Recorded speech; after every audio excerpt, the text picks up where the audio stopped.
If you've watched my channel at all, then you know I love a hardware wallet because I like being my own bank. Now, I've already done a review of the Ledger Nano S and the Trezor Model 1. If you want to watch those, they're going to be linked up here somewhere. I recently ordered a Trezor Model T, which I'll review when I get it. But as of right now, all I have are my Ledger Nano S and my Trezor Model 1. And so today, I'm doing a comparison of these guys. Bottom line is, they're both fine. They're both good. They both do exactly what you'd like them to do. And I do have a preference, but really, there's no wrong answer if you're trying to buy one of them. And a quick reminder, if you want to buy one, the links are in the description to head directly over to the shops and pick one up. But let's start with price. If we look at the Ledger Nano S, it's about $59, and the Trezor Model 1 is about $63. Now, both of these are going to have shipping depending on where you are, and so the price will be variable based on how far away you are from these two companies. But the price is about the same, you know, a little bit more for the Trezor Model 1, but marginally more. But now let's take a look at form factor.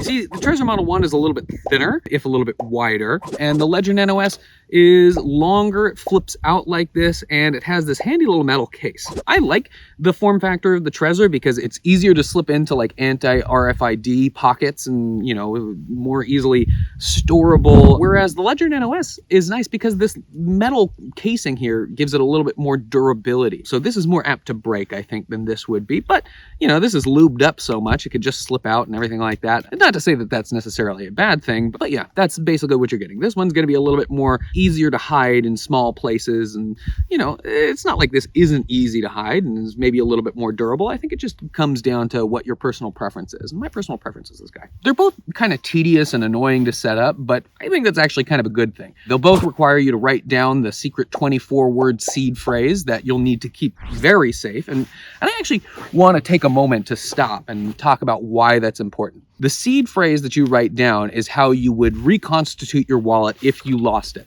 Not only can you, like let's say for instance, you have a Trezor and you write down your secret 24-word phrase and your Trezor breaks. Well, you'll need that 24-word phrase to recover your Trezor if you buy another Trezor. But let's say Trezor has gone out of business.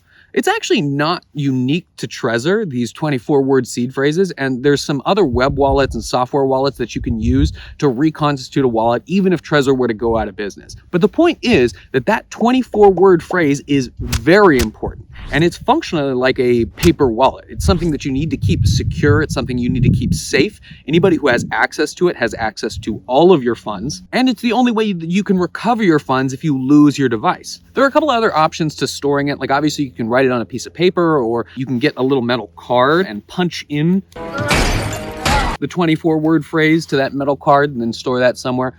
I mean, my suggestion, which is a little bit paranoid, is to just write it down, put it in a jar, and bury it somewhere on your property, if you have one. Otherwise, you can store it in like a bank safe deposit box, which sort of defeats the point, if you ask me, but that is one option. Put it in a safe, or you can hide it somewhere in your house that just doesn't seem obvious, or that seems totally obvious. You know, it's up to you at that point to secure your own device, and I have my own methods towards hiding and securing my devices, but that's something that you'll probably want to give a little bit of thought to once you get your device. They both have apps that you can use on your computer to interact with your funds. Ledger Live app is actually integrated with compound finance, so you can earn a little bit of interest in self-custody if you want. I think their rate right now is like, if you want to store USDC on there, it's around 6% interest per year using compound finance. But also, a hardware wallet will allow you to interact with Web 3.0 architecture. So you can interact in DeFi and stake your funds in a liquidity pool, for instance, and earn interest that way. You can use Yearn Finance to have, custody of your funds while you're earning interest, which is an alternative to, say,